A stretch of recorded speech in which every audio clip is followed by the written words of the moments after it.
Mantakin mo lahat ng tao, tinuturo, ito, yung Matrix, pakita ko lang sa inyo yung Matrix. Ayan yung Matrix, lahat sila, ang tinuturo, isa't isa, ay si Zaldico at saka si Romualdez.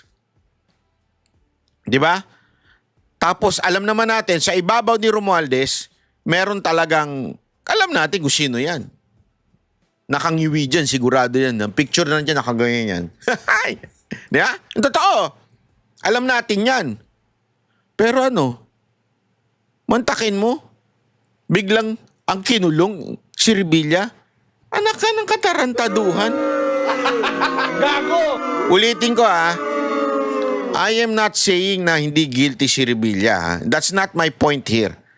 But my point here, it's really obvious. Really obvious na una, hindi naman siguro tanga yung mama. Nakulong ka na nung una. Dahil sa pag-chismis sa'yo nung iba. Dahil sa pambibintang sa'yo. Tapos, ulitin ko. Hindi, di ba? Parang, ako medyo malabo sa isip ko yun. Parang, paano nangyari yun? Nakulong ka na nga, pinagbintangan ka na nga, nakalaya ka na. Sabihin yung, salamat, nakalaya na ako. Dahil sa pagkakulong ko sa ganitong issue na hindi naman totoo. Tapos nakalaya ka na. Tapos, sandali, gagawin ko siya uli parang, tanga lang, ganun? I don't think so. Kitang-kita naman with all the other circumstantial evidence. Sa minority report, kitang-kita nyo, tinuturo si Romualdez at si Zaldico at saka yung mastermind. Biglang ang kinulong si Rebilla. Gaguhan no? Kasi nga, ngayon, yung mga millennial, parang meron na silang tampulan ng kanilang banat o pangbabash. Ngayon, binabash nila ngayon ng sobra si Rebilla. Kita mo na, nakulungan na dati, ulitin mo ba? Yung mga walang alam. Hindi, tanungin mo, convicted ba siya noon o hindi? Tanungin mo yung mga nagsasabi, nakulong siya noon, ulitin mo ngayon. Tanungin mo sila, alam nyo ba nangyari sa kaso? Convicted ba siya noon o dismiss yung case niya? Basta nakulong siya. Hindi namin nalala na kaming pakialam niyo. Nakulong siya. Kasi nga bobo Marami ngayon mga Gen Z na bobo. Yung totoo. Hindi nila alam na talagang naabsuelto yung tao kasi nga it's not enough evidence. Wala.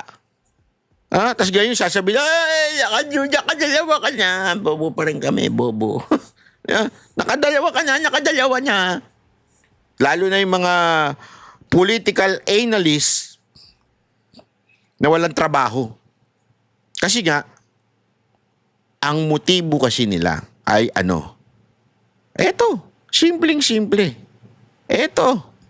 Pandarambong at katiwalian ang ilang akusasyon laban kay Vice President Sara Duterte. Yan ang kanilang motibo. Talagang durugin si VP Sara Duterte at kinukonek sila. Eto tingnan ninyo, iko-connect na naman nitong hayop na aso na to. Sa reklamong inihain ni dating Senador Antonio Trillanes IV at isang grupo. Ang hiling nila sa Ombudsman, imbestigahan ang bise at sampahan ng impeachment complaint. Nakatutok si Maki Pulido. Sa inihaing reklamo sa Ombudsman ni dating Senator Antonio Trillanes IV at civil society group na The Silent Majority laban kay Vice President Sara Duterte, inakusahan nila ang bise ng plunder, malversation of public funds, graft and corruption, bribery and culpable violation of the Constitution, betrayal of public trust at other high crime. Hiningi ng mga complainants na mag-imbestiga ang Office of the Ombudsman at pagkatapos ay maghain ng impeachment complaint laban kay Vice President Sara Duterte. Ayon sa reklamo, guilty raw si Duterte ng graft and corruption, bribery at plunder dahil sa di umano'y maanumalyang paggamit ng 650 million pesos na kabuang halaga ng confidential funds nung kalihim pa ng DepEd at bilang Vice President. Naka-attach dito ang salaysay ni Ramil Madriaga, ang nagpakilalang dati umanong civilian intelligence agent ni Duterte at ng ama niyang si dating Pangulong Rodrigo Duterte at nagsabing naghatid umano siya ng pera mula sa confidential funds sa ilang individual sa utos ng bise. Nilustay din umano ni Duterte ang higit 2.7 billion pesos na confidential funds nung mayor siya ng Davao City. Lumobo raw ang halagang ito mula 2010 hanggang 2022. Nung kalihim din daw si Duterte ng DepEd, 12 billion pesos ang inisyuhan ng Commission on Audit ng Notice of Disallowance dahil sa posibleng mali o sobrang paggamit ng pondo. Maliban dyan, bilang kalihim, halos 7 billion pesos ang di umano'y unliquidated cash advances o hindi na ipaliwanag na gastos ng ahensya. Kung may hindi maipaliwanag na gastos, ayon sa mga complainants, may higit 15 billion pesos din na pondo ang DepEd na hindi nagamit sa halip na naipatupad ang iba't ibang proyekto. Sinita pa raw ng COA ang hindi nagamit na pondong sanay na ipampatayo o pinang-repair ng mga classroom.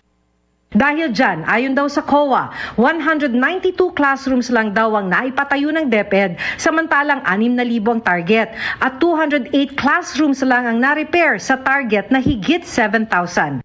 8 billion pesos din umano ang halaga ng overpriced na laptop nung kalihim si Duterte ng DepEd. Sabi ng mga complainant, guilty rin si Duterte ng bribery and culpable violation of the Constitution.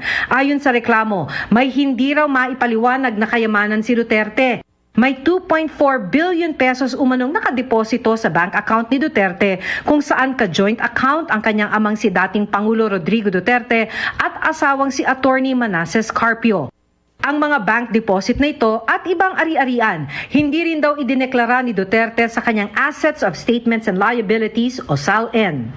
Pagka binuksan yung bank accounts or galing man lang dun sa mga flagged May naniniwala pa kaya dito? Alam mo ba, napakaraming ng file ang ginawa nito sa korte? Halos lahat dismiss. Meron ba itong naipanalo? Puro dismiss eh. Oo. Lahat ng kaso na sinampan nito, talunan to eh. Alam mo kung bakit? Basa ko sa aking opinion lang. Wala naman siyang pakialam kung ano mangyari doon sa kaso. Parang siya, optics lang niyang pagsasampa ko ng kaso, sisiraan ko itong tao na to, pahihirapan ko itong tao na to, parang ganun eh. Di ba? transactions ng AMLAC, ito na hindi na nila maitatanggi. Tumanggap din umano si Vice President Duterte at kanyang mga kaanak ng suhol mula sa isang drug lord nung mayor siya ng Davao City. Ayon pa sa inihaing reklamo, guilty si Duterte ng betrayal of public trust at other high crimes. Isang basehan umano rito ay nang pagbantaan niya ang buhay ni Pangulong Bongbong Marcos. Pinapakita ng complaint na ito na una, ang kabuoang halaga ng mga nilimas o niwaldas ni Sara Duterte ay maihahanay sa mga pinakamalalaking flood control scandal. Nagsimula yung nakawan nung mayor pa lang siya. Sana naman daw, sabi ni Trillanes, aksyonan na ng Alam mo yan yung mga ewan ko.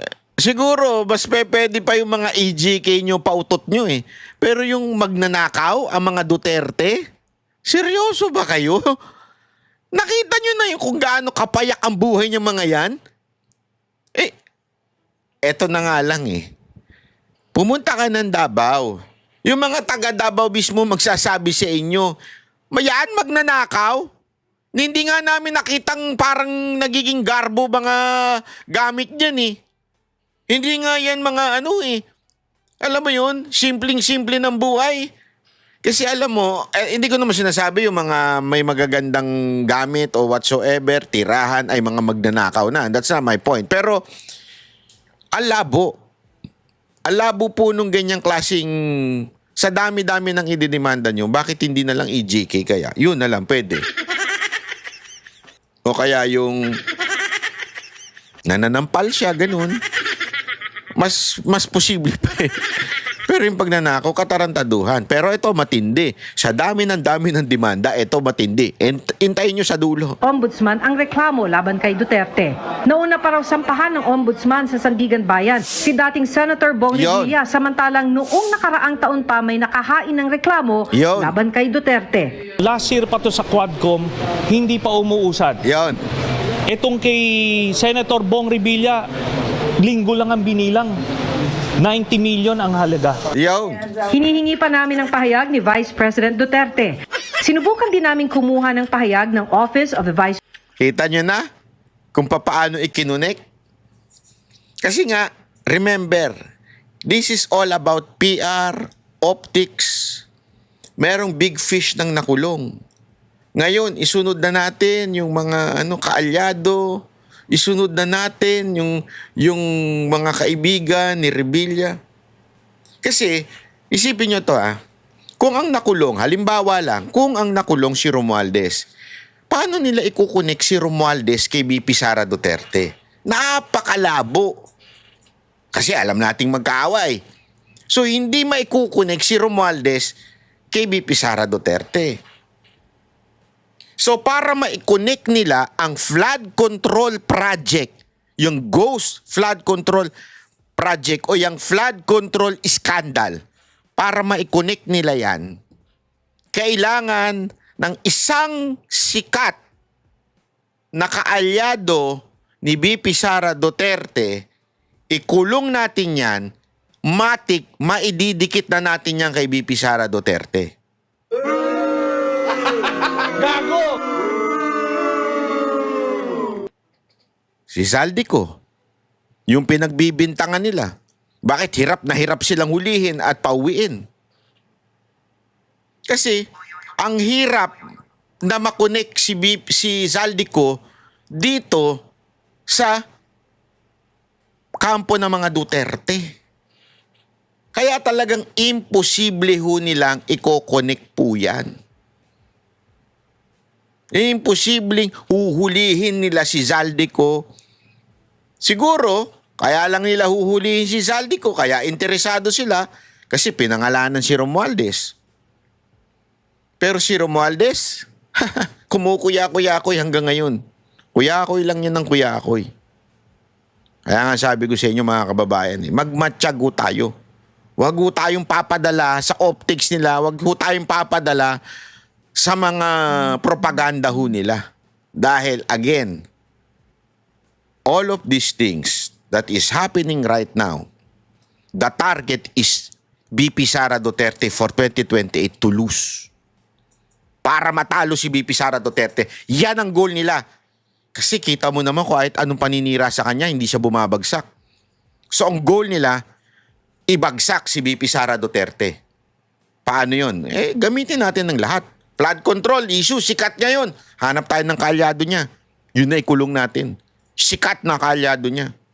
Yung easy target. Ito, easy target. Si Revilla. Kaya nga, huwag niyong kakalimutan mag-subscribe. At i-share itong video na ito para mas maraming maliwanagan. Dahil, ako maniwala kay sa akin. This week, dikit yan si BP Sara Duterte, oh. Yan ang punot dulo nitong pagkakulong ni Senator Bong Revilla. Okay? So maraming salamat po. God bless everyone. Kita-kita ulit tayo sa susunod na video. Kami ang boses ng masa, hindi natatakot. Katotohanan lang, di kami nalulunod. Walang bahid ng sismis, lahat ay totoo. Kahit sino ka pa, pag mali ka babanatan ka. Walang pinipili kulay, wala kaming kinikilingan. Basta para sa bayan, kami lalaban. Pagdama palakpakan, pag mali banatan. Di matitinag, di matatakot, para sa bayan tuloy ang sigaw. Sa harap ng kamera, walang halong takot. mga baluktot, lahat kayo'y tutumba. Ang hustisya at